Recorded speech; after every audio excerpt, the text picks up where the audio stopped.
Hi everyone. In today's lecture, we will discuss about variables and type of variables in Java. So, how can we define a variable? See, a name which is given to any computer memory location is called as variable. Fine. So basically here we are giving a name to a memory location.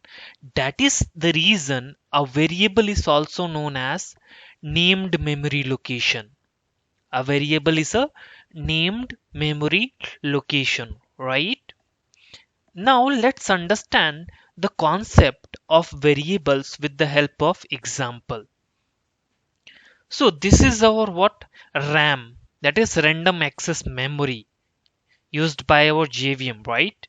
So basically, you know, now suppose in this RAM I have this particular memory location. Okay, so this is what, suppose this is one memory location inside the RAM. Fine. Now what I'm doing, I'm giving a name to this memory location like X. So X here is what, a variable or a variable name which represents this memory location. Fine.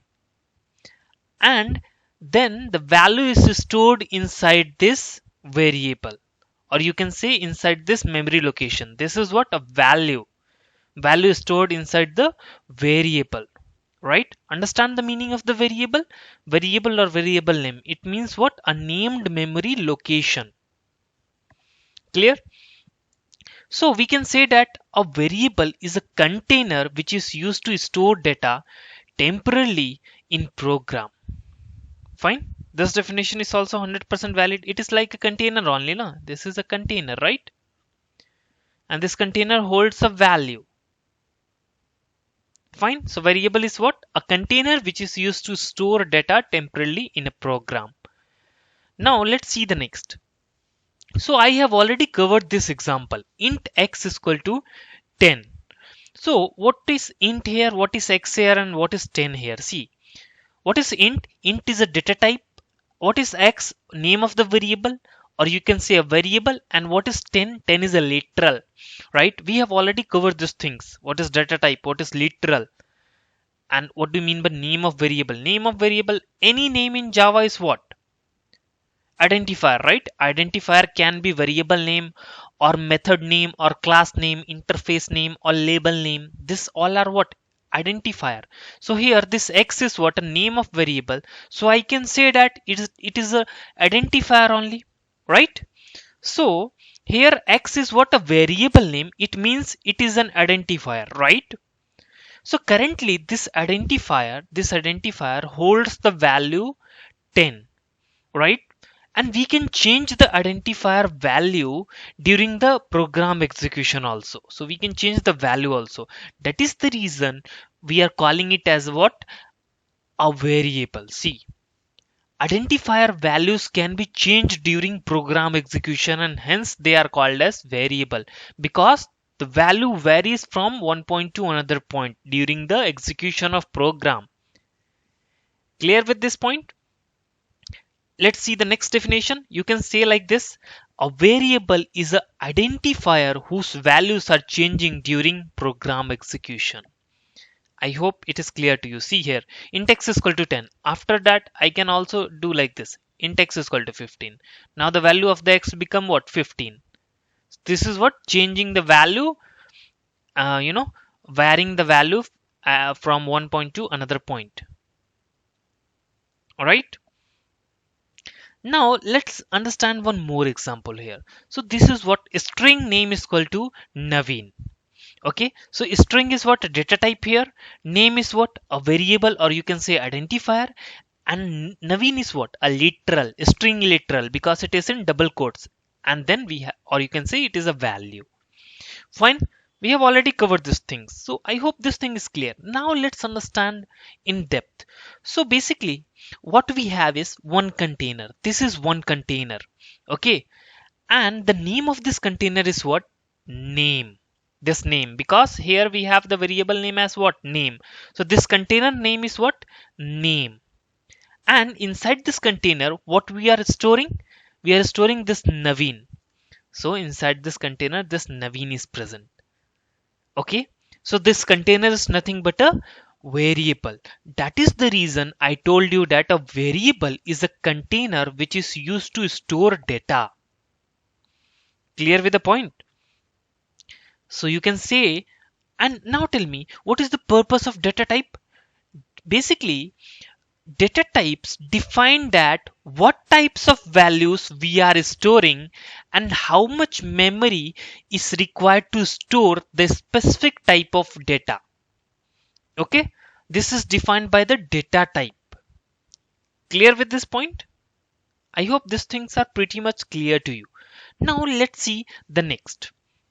So basically, we have already covered that data types are of two types. First is what? Primitive data types, and the another is what? Reference data types. Basically, right? So based on this, a variable can be created by using both the data types like primitive or reference data types, right? So based on the type of value represented by the variable, all variables are classified into two types. The first is what? Primitive variables, and primitive variables created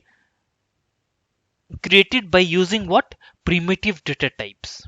Remember this point. For example, simple int a is equal to 10. What is this int? It is a primitive data type, right? And a is what? A variable. So this variable is created by using the primitive data type int. That is the reason this variable is what? A primitive variable, right? And this variable holds the value what? 10. The next is what? Reference variable. So variables created by using reference data types are called the reference variable. For example, see here,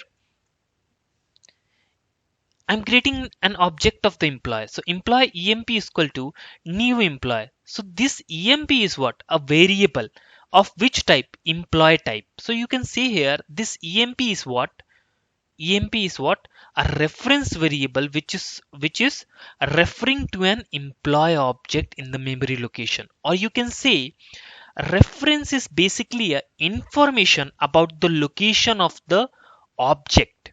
Or you can say that a reference holds an address, or a reference is an address that indicates the location of the created object. Or in a more simple way, reference variable is used to point the object which is created inside the heap area. What is heap area? We will cover that point. Don't worry. Okay. So right now, if you're using this new employee, then this employee type of object got created in the heap area of the JVM, and this emp is what? A reference variable which is pointing to this object, created object. So what is heap area? What is stack area? What is method area? We are going to see in future. Don't worry for now. Just remember these 2 points: primitive variables and reference variables. So one plus point I want to give you over here is, in the case of primitive variables store data directly. If you will print this a you will get the data directly like 10.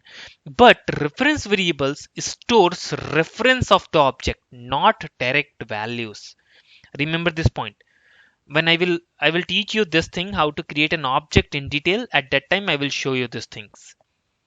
Fine, clear with this? Now let's move ahead. And based on the behavior and the position of variables, it is classified into three types. What are the three types? Instance variable, okay, static variable, and local variable. Okay, so let's see one by one. So basically the first one is what? Instance variable. It is also called as non-static variables.